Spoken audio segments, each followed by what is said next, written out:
The 18350 form factor is quite unique. Some people like it, some people don't.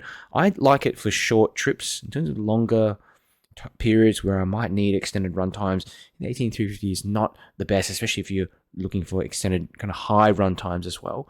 Most of these flashlights will run maybe on 300 or so lumens for over an hour, but if you're talking about 1,000 lumens or so, you're going to be struggling to even get about an hour of runtime with the 18350 cells. So I'm going to talk about, let's go from the left first. So this is the Wuben E7, and it's a new Wuben light that's been released. I think it was last month or the month before. In the head, you can see there's a couple of Osram P9 LEDs, and they now do this in the 5000K version that initially came in 6500K. I prefer that one because it produces more lumens, but if you get the lower K version, 5000K version, I think it produces about 1800 lumens, which is pretty similar anyway. I can't tell a whole lot of difference.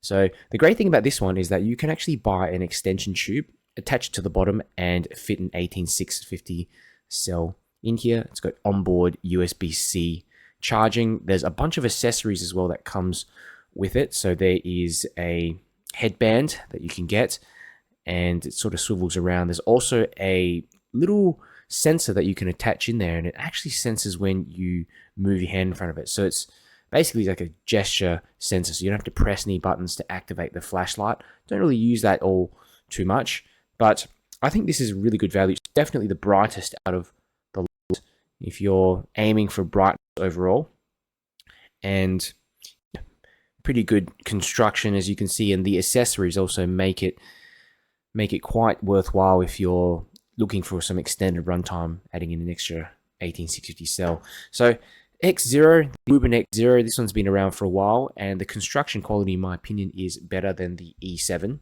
It's just a little bit more put together. You've got some tritium slots here as well. This one comes with the LH351D LED in there, and it produces less than 1,000 lumens. You've got the USB-C charging port on the head. You can't get into the battery, okay? Whereas with the E7, you can undo it, swap it out on the go.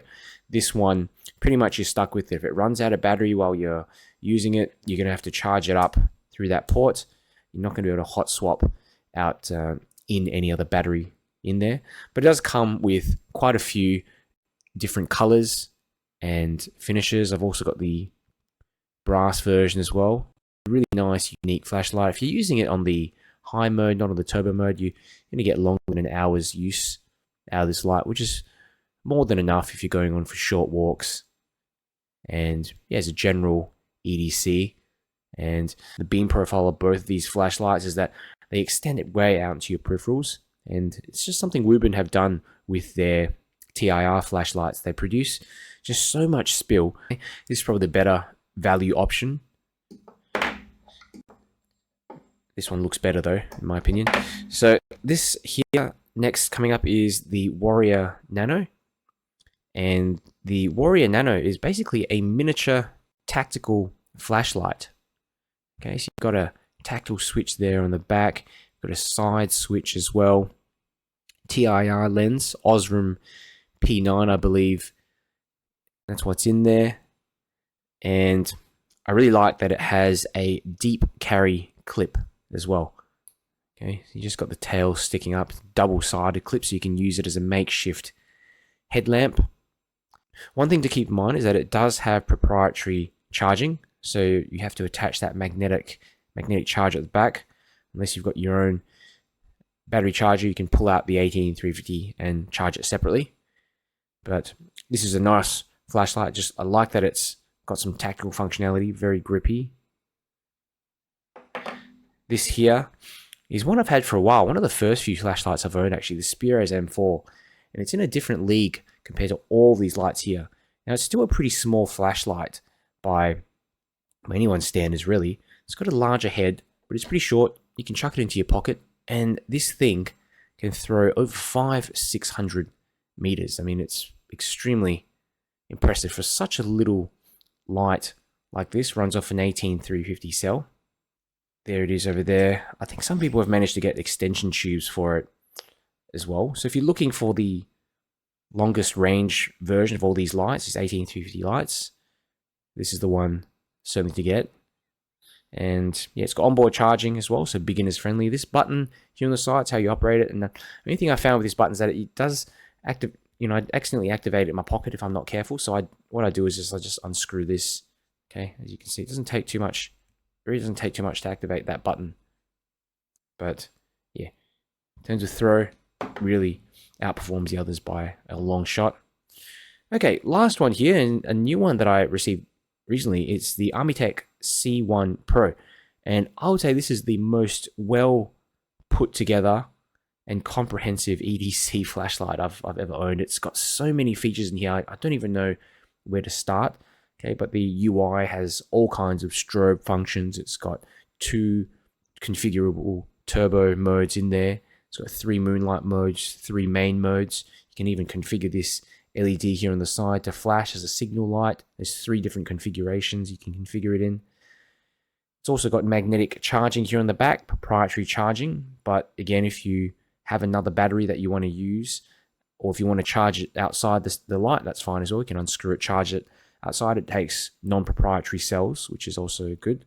Another thing is that it also takes 16340 and CR123 cells, which is a great bonus if you are in law enforcement and you want to use this as, say, like a backup flashlight, or you just want a light that can take primaries as well. It's very versatile. Nice TIR lens, and the great thing as well is that Armytek put a bit of tempered anti-reflective glass on the front, and you don't see that in any of these others except for the Spiraz M4. The others are all have plastic lenses on the front, and it's a thing with TIR lenses, and just the little addition of that protective glass there makes a huge difference. And I also like the clip, so it's a deep carry clip as well. So yeah, not normally a fan of side switch flashlights, but I do really like this one, and the fact that the switch is really quite difficult to press as well. So if I've got that in my pocket, I'm not worried at all of it accidentally activating, and especially on turbo mode, you need a double press, so it's unlikely you're gonna hit turbo in your pocket. So anyway, that's the basic rundown of all these lights. So we'll go into the beam shots and see how they perform together. Alrighty, so we're going to compare a bunch of these 18350 flashlights, and this is the Armytek Prime C1 Pro. Okay, nice large hotspot, smooth blending into the spill as well. And you get 4 minutes of 1000 lumens on this mode. It's lighting up this golf course with ease. Really good choice if you're looking for kind of a combination of a throwy beam, decent enough throw to see into the distance, but loads of spill. The Wuben X0, the LH351D, similar output as well. And I love this beam. It's got this nice hot spot in the center, but the spill goes all the way into your peripherals.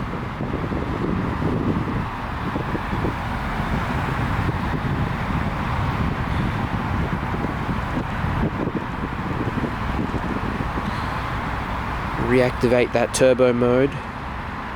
Okay, it doesn't throw all that far, right? It's in the center of that golf course, that's about it, but in kind of medium range flashlight, this is excellent on the turbo mode, of course. And if you just switch it onto the high mode,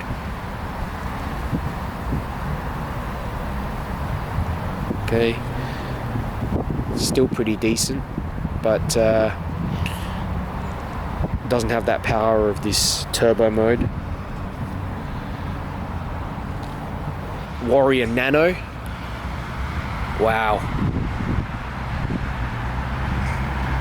This is just such a nice beam. I mean, the amount of throw you get out of this little light's quite amazing. But it's just how they managed to blend that hotspot so nicely into the rest of the spill. It's probably the nicest beam out of all the lights so far, in my opinion. It's just perfect.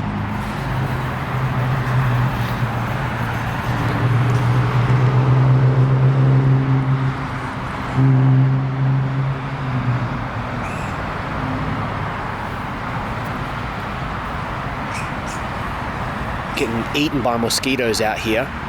This mosquito repellent's just not working. Okay. We cycle through the other modes as well, just to show you what they look like. 2, 3. Okay, that's the high mode. Still pretty good. I mean, this mode here, you can see right into the center of the golf course. Pretty good. But turbo, look at that.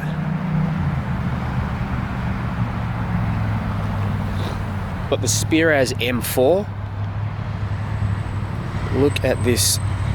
Look at that throw. An 18350 light. Amazing.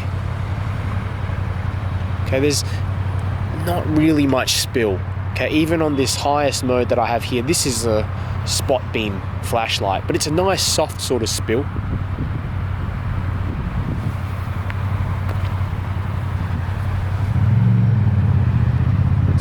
Let me go through all the other modes and see what we've got.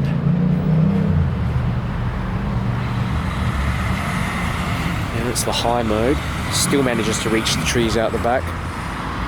Double press and you've got turbo.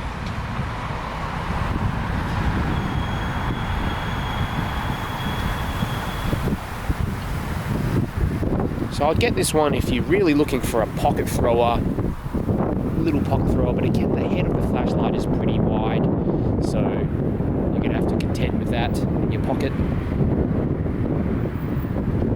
I've got the Wuben E7 on turbo. Jeez.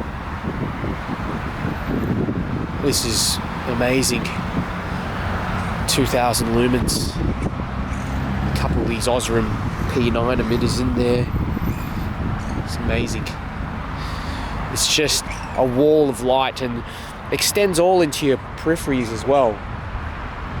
So it's almost like a 170 degree beam. And the center of the beam, you can see there's a very soft hotspot. So more lumens concentrated in the center. But it's not reaching the back of those trees, okay? It's hitting this one kind of in the center, but that's about it. It's just got a good, nice overall beam for, I guess, mid-range, short to mid-range. Go through the different modes and just show you. Okay, low, medium, high. The high mode's pretty good. It's going to do you pretty well for most situations. You can see all the way into the center. But look at that turbo mode. Incredible. This is the brightest out of all of these 18350 flashlights. So if you want just the smallest pocket rocket, I guess, out of these three, I'd get this one.